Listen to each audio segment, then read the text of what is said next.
Olá, queridos, de volta para mais um devocional. Hoje eu quero trazer para você uma reflexão que vai ser baseada no livro de Provérbios.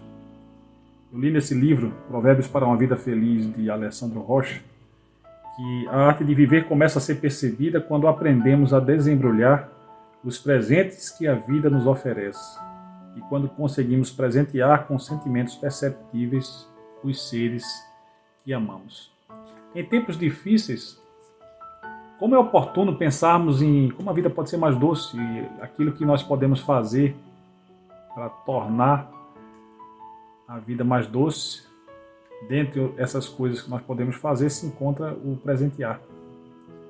E o autor ele nos chama a atenção de como as palavras podem ser presentes que venham adoçar a vida das pessoas, que venham abençoar a vida das pessoas.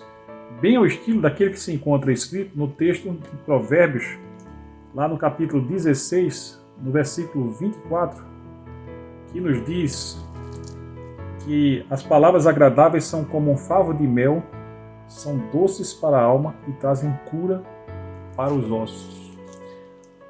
Vejam que o poder que as palavras têm decorre do fato de que elas entram no interior do ser humano, elas penetram no coração e elas são capazes de mudar a condição de todo o ser que é abençoado por palavras doces. Ao contrário daquelas palavras duras que o próprio texto da palavra nos diz que suscitam a ira, ao passo que a palavra branda, ela desvia a ira, ela desvia o furor. A palavra doce, por seu turno, ela é capaz de trazer cura para o coração humano, para todo o corpo, para toda a inteireza do ser humano. E num tempo em que nós vemos tantas pessoas passando por desesperança, por solidão, por tristeza, por medo, por dúvida, eu fico me perguntando como nós que somos crentes em Jesus Cristo, como nós que cremos que um dia Ele voltará para trazer juízo sobre a terra e levar a igreja dele para os céus, para a glória definitiva do Pai, podemos fazer a diferença nessa terra em que vivemos em tempos difíceis como esses que nós passamos. Como nós temos uma mensagem que pode trazer vida e cura ao ser humano na integralidade do seu ser, em todos os aspectos, na cura interior e na cura exterior de relacionamentos que têm sido afetados por palavras mal empregadas.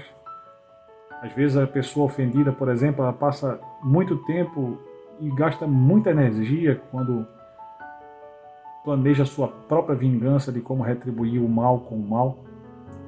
Lembro que no meu tempo de infância havia um programa humorístico que tinha uma pessoa que, uma semana depois de ser ofendido, encontrava as palavras certas para revidar a ofensa e às vezes revidava em contextos completamente fora do contexto em que ele se encontrava antes.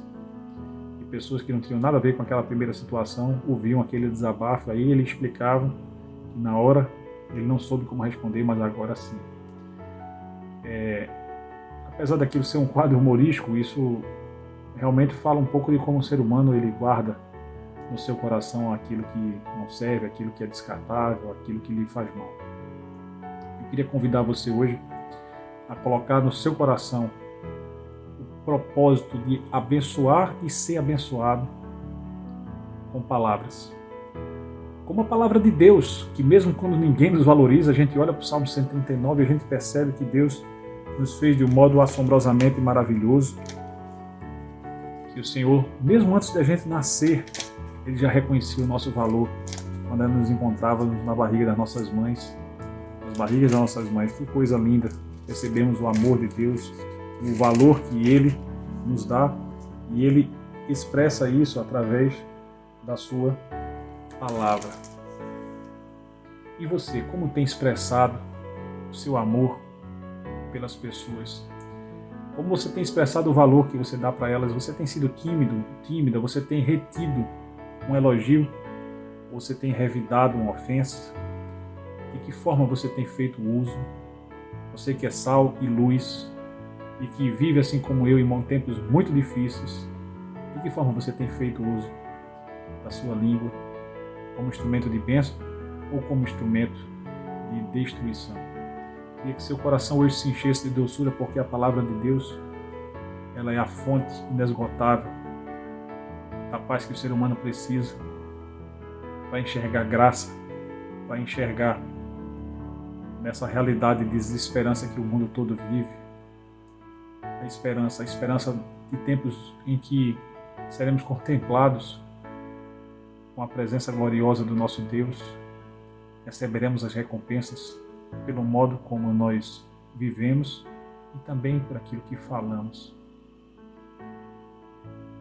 Meus queridos, meu desejo é que o seu coração seja inundado da graça de Deus e que você faça um bom uso das palavras. Que você não perca a oportunidade de trazer bênção para a vida de pessoas que estão precisando ouvir palavras de exortação, palavras de edificação, palavras que possam levar o ser humano a uma condição melhor em relação àquela em que ele se encontrava. Use sua língua como instrumento de bênção e seja abençoado. Palavras agradáveis são doces como mel e trazem cura para o espírito. Que Deus te abençoe. Eu sou o pastor Nelson, da Igreja Batista Emanuel em Boa Viagem.